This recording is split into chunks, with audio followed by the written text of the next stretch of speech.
Now, I've got a great story for you, but first, guys, we need to set the mood. Let's get this place decked out for Halloween.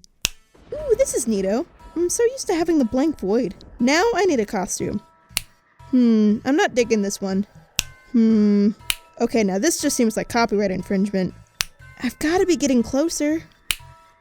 This seems good. We'll go with this. Okay, now that that's out of the way, we can get to the story. Here in Ohio, we celebrate Halloween a few different ways.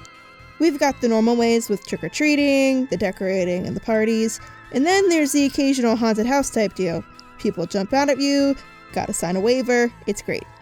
On top of the normal stuff that most enjoy, we also get to see loads of corn mazes spring up. Most of the time they cut or flatten out lines of corn and make you pay to find your way through it. And while that may not seem scary, some add a haunted house element to it, so it's like a maze and a haunted house at the same time. A lot of the time they'd make a separate, smaller, but far more scary maze. One year I decided I wanted to go with friends. When we got there were basically two groups of people. Now, the specific division of how we organized all these people is lost on me since this did happen quite some time ago. But if I remember correctly, my older brother went with the people into the big maze and my parents escorted the rest of us into the scary one. In the scary maze was myself and two other girls.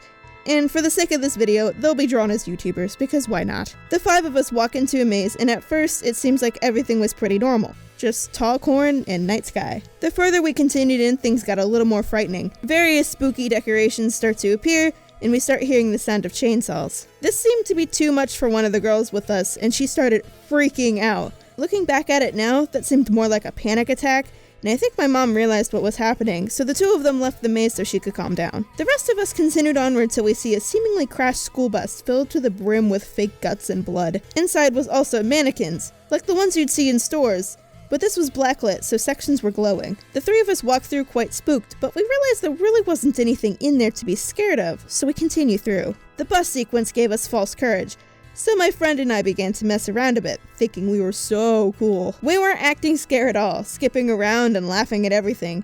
And as a result, I think the people that were supposed to be jumping out of us either didn't think we'd be scared or just missed us entirely.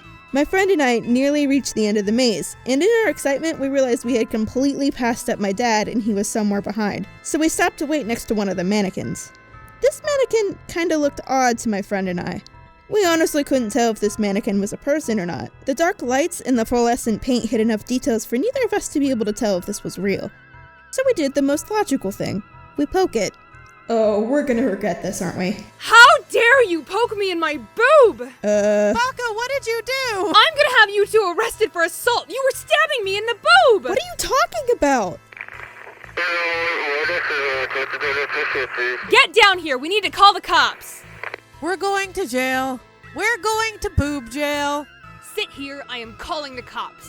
At this point, I'm panicking, and I think so is my friend. Neither of us really know what just happened. My dad comes running out of the maze and is obviously pretty ticked. He confronts the manager and this crazy lady. At the time, I had no idea what he said to her. All I knew is that we got to go home without criminal record. But when I asked him recently, all he said was, "Come on, they're like 11. This whole thing kinda traumatized me, and I've never gone back to any haunted house or maze ever again. So yeah, that was the time I almost was arrested. For the first time in like a long time, I'm not recording this section at like 3 or 4 a.m. It's only 1 this time. I got a couple people to thank in this here end card. My friend Mac made the background music in this video. He's really talented, so definitely take a peek at his SoundCloud. And then there's Pivots, aka Jordan, who was gracious enough to help me storyboard a bit of this because I was majorly stressing about getting it done on time. He's a far better animator than myself, and you should take a peek at his channel. Also gotta thank Rebecca Parham and Cinnabanifor for graciously lending lines. All of you are great. I got something cool coming up for you guys, and I hope you like it, but I've gotta run. See ya. Also, happy Halloween!